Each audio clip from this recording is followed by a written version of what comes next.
Hello bachcho, let's read the question. The question says which of the following statements is or are correct about biogeochemical cycle.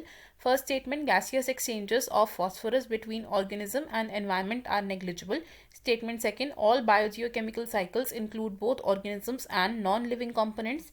Statement 3, most elements remain longest in the living portion of the life cycle. Statement 4, the chemical elements used by organisms in large quantities cycle back and forth between organisms and environment.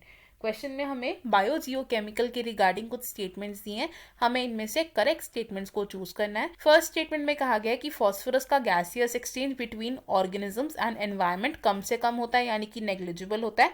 Second statement में कहा गया है कि सभी biogeochemical cycles में organisms भी included होते हैं, यानी कि लिविंग ऑर्गेनिजम्स भी इंक्लूड होते हैं एंड नॉन लिविंग कॉम्पोनेंट्स भी इंक्लूड होते हैं. थर्ड स्टेटमेंट में कहा गया है कि मोस्ट एलिमेंट्स लॉन्गेस्ट रहते हैं in the living portion of their cycle. And fourth statement में कहा गया है कि जिन केमिकल एलिमेंट्स को ऑर्गेनिजम्स यूज कर लेते हैं लार्ज क्वांटिटीज में, उन एलिमेंट्स की रिसाइकलिंग होती है back and fourth between the organisms and the environment. तो इस क्वेश्चन में हमारा की कॉन्सेप्ट होगा बायोजियोकेमिकल साइकिल्स. की कॉन्सेप्ट इज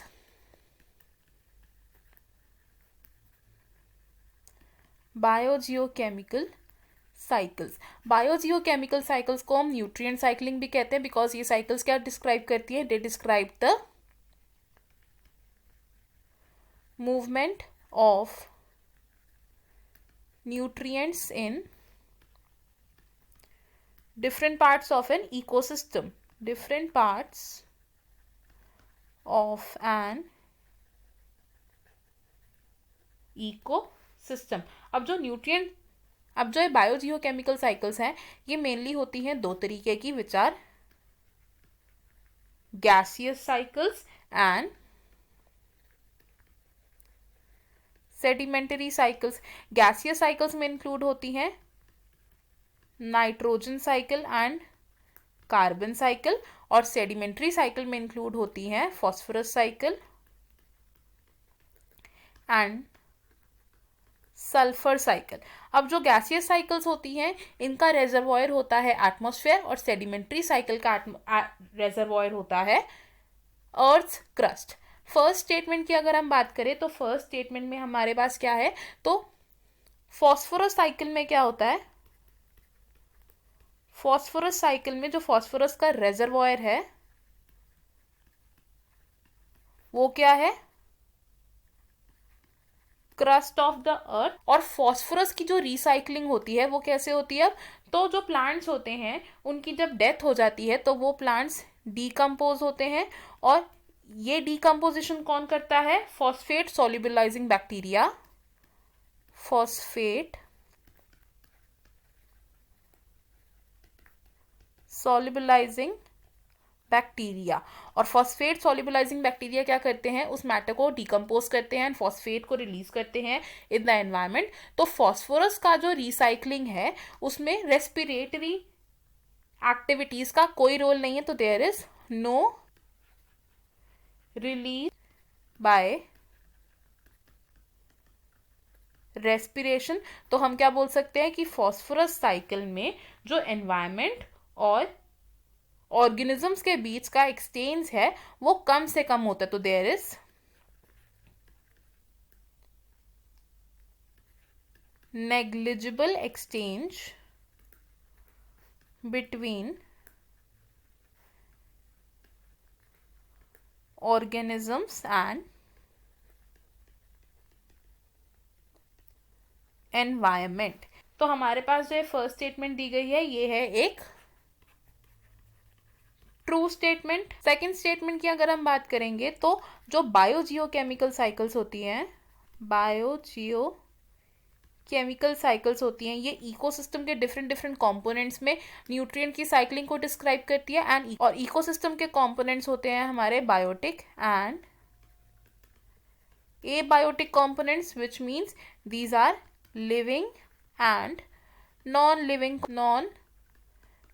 components. तो सभी बायोजियोकेमिकल साइकिल्स में जो न्यूट्रिएंट्स की मूवमेंट होती है वो होती है between living and non living organisms. तो हमारी जो सेकेंड स्टेटमेंट है ये भी है एक ट्रू स्टेटमेंट.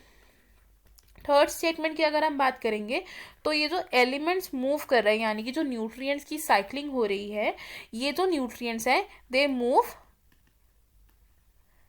कंटिन्यूसली, और यानी कि इनकी रिसाइकलिंग हो रही है बार बार between the living and the non living components. तो हम ये नहीं कह सकते कि ये जो एलिमेंट्स होते हैं ये लिविंग पोर्शन में ही स्टे करते हैं, तो they do not stay for long in the living portion. तो हमारी जो थर्ड स्टेटमेंट है ये होगी एक फॉल्स यानी कि इनकरेक्ट स्टेटमेंट।